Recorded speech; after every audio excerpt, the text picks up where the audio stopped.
Bonjour à tous et bienvenue sur Logos Apologia.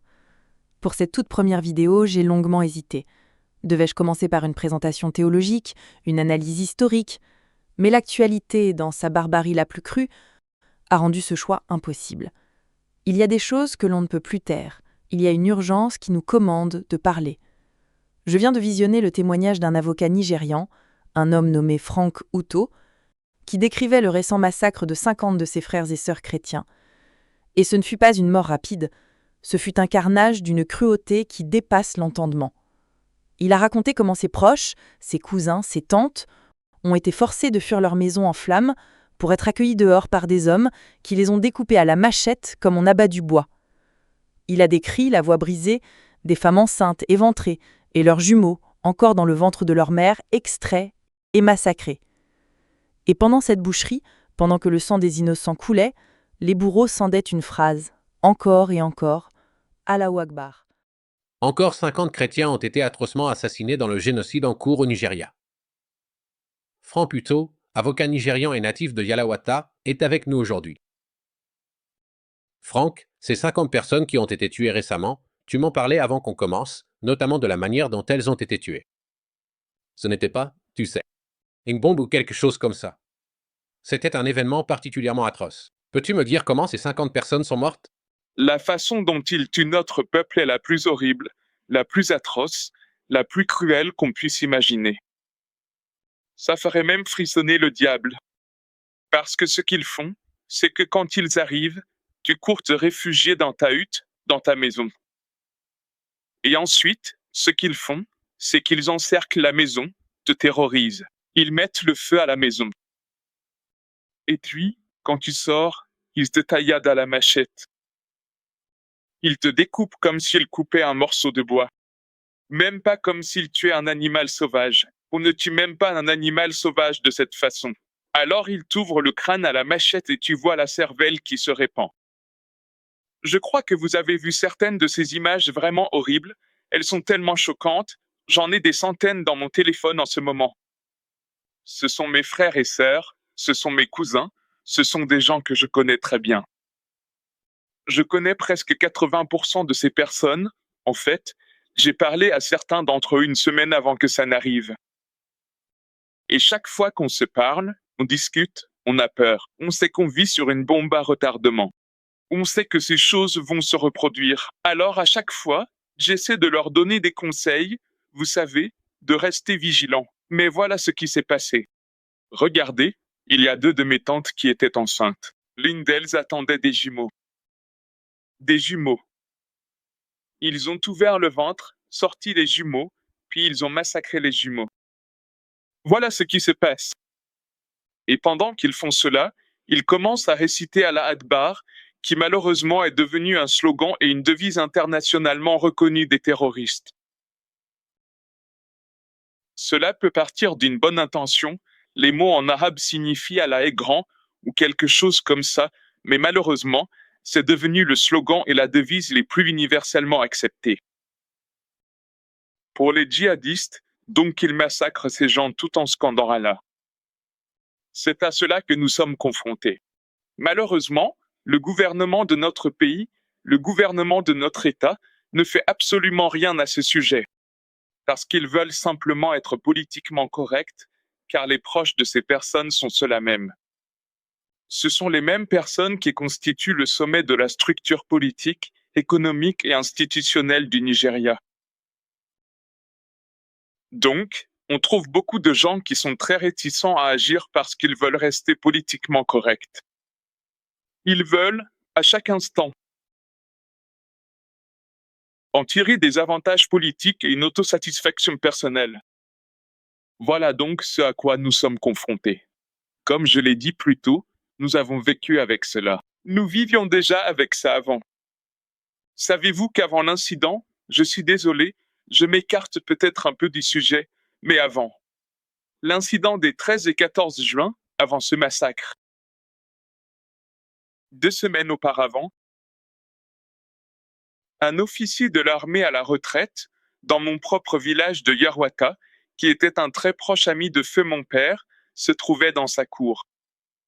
Il consultait simplement son téléphone ce soir-là. Et à cause de la lumière du téléphone, vous savez, qui éclairait son visage, ils sont venus, ces djihadistes sont arrivés dans sa cour. Ils lui ont tiré dans la jambe, alors il s'est précipité dans sa chambre. Vous savez, nous sommes des gens très pauvres.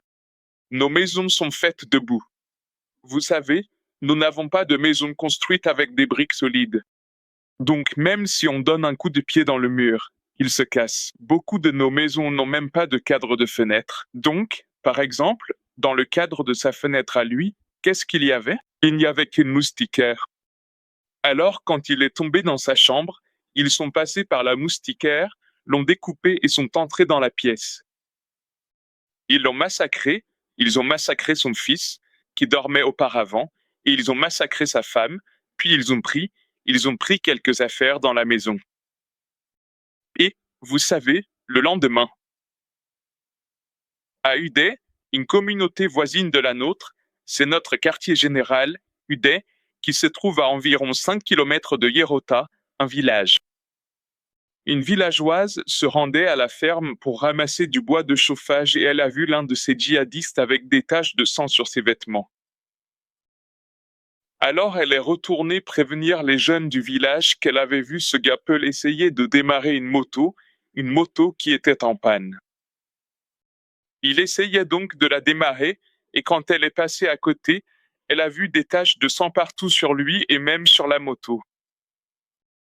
Donc, c'est évidemment un motif de suspicion. Alors, nos jeunes se sont immédiatement précipités sur place, ont trouvé ce type, lui ont donné quelques coups, tu vois, et ils ont réussi à lui faire avouer. Il a avoué qu'ils avaient mené une attaque à Yarwasha, mon propre village, qui se trouvait à environ 4 km du village où il a été attrapé. Ils ont mené une attaque contre Yarwata l'année précédente. Ils ont tué un officier de l'armée à la retraite et cette moto lui avait été donnée par l'un des militaires à Uday. Oui, un détachement de militaires. Donc l'un d'eux est son parent, c'est aussi un Peul, un officier musulman. Alors les jeunes ont emmené la moto avec lui. Et ils sont allés là où les militaires sont stationnés et ont accosté ce militaire en particulier. Il s'appelle Suleiman et lui ont dit « Écoute, voilà de quoi tu es accusé. » Alors Suleiman a donné une excuse vraiment invraisemblable en disant qu'il avait donné la moto à ce gars-là hier. Parce que ce gars est venu ici et a dit qu'un de ses frères avait été mordu par un serpent. Et donc il lui a donné la moto pour emmener son frère à l'hôpital. Mais tu ne connais même pas ce gars, et pourtant tu lui confies ta moto. C'est qui, ce frère qui aurait été mordu par le serpent? Personne n'a vu cette personne. Dans quel hôpital l'a-t-il emmené? Aucun.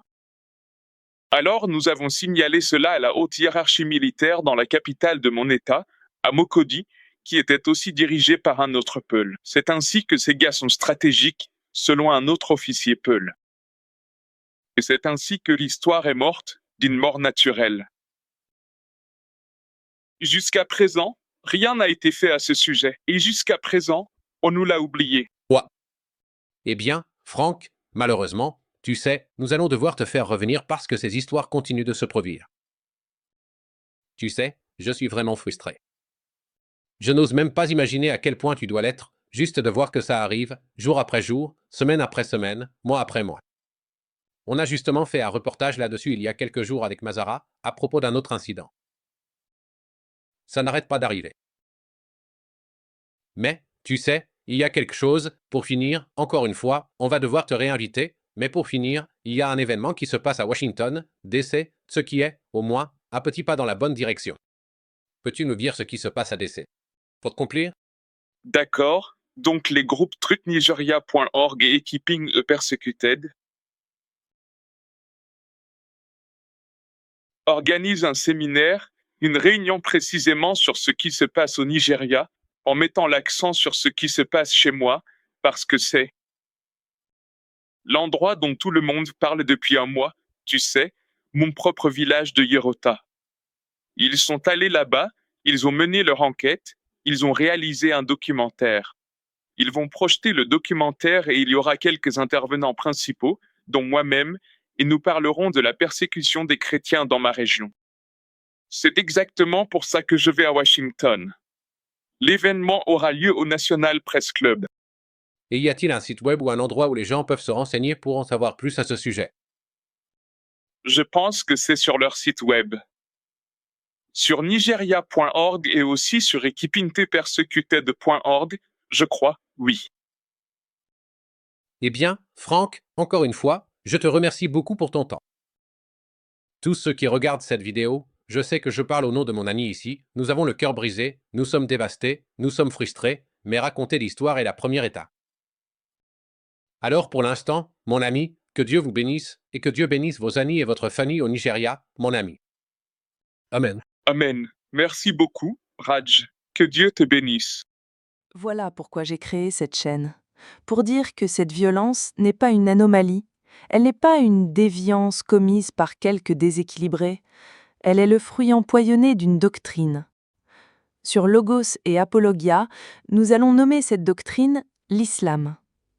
Notre but ici sera de comprendre comment une idéologie née dans le désert d'Arabie au 7e siècle peut, au 21e siècle, transformer des êtres humains en bourreaux capables de telles abominations. Comment peut-elle convaincre un homme africain de massacrer son voisin africain au nom d'une religion? Nous allons ouvrir les livres. Nous allons affronter les textes armés des outils de l'histoire, de la philologie, de la théologie. Nous utiliserons la connaissance de l'arabe, de l'hébreu et du grec pour sonder les Écritures, mais aussi le Coran, les hadiths, la Sira. Notre mission sur Logos et Apologia est double. Le Logos, la raison, la parole, la vérité, nous allons déconstruire le discours islamique, exposer ses contradictions historiques, ses impossibilités géographiques, ses manipulations textuelles. Nous mettrons en lumière ce que j'appelle le grand secret de l'islam, ses véritables origines, non pas dans une révélation divine, mais dans un syncrétisme politico-religieux judéo-chrétien dévoyé. L'apologia, la défense de la vérité chrétienne face aux mensonges et aux calomnies. La défense de la dignité de chaque être humain, créé à l'image de Dieu, contre une idéologie qui le déshumanise et justifie son meurtre au nom d'une fausse soumission.